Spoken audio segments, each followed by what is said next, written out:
चिमण्या गोष्टीमध्ये आज आपण जाणून घेणार आहोत एक खास सण नागपंचमी, ज्यामध्ये सापांची पूजा केली जाते।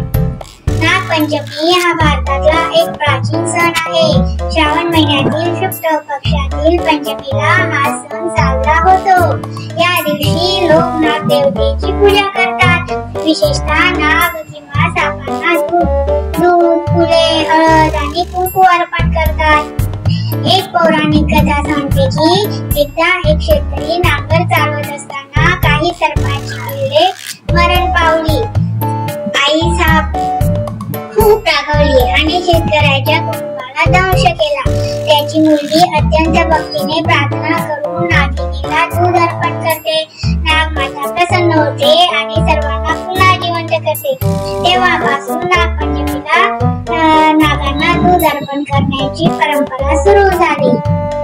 या दिवशी लोक नाग मंदिरात जातात, घरी रांगोळी, नागाचे चित्र काढतात आणि मातीची मूर्ती बनवतात। महिलांनी आपल्या भावासाठी किंवा कुटुंबासाठी शुभेच्छा मागायच्या असतात। महाराष्ट्रात मुलं गातात, नागोबाला दूध दिलं छान छान गावाला गेलं।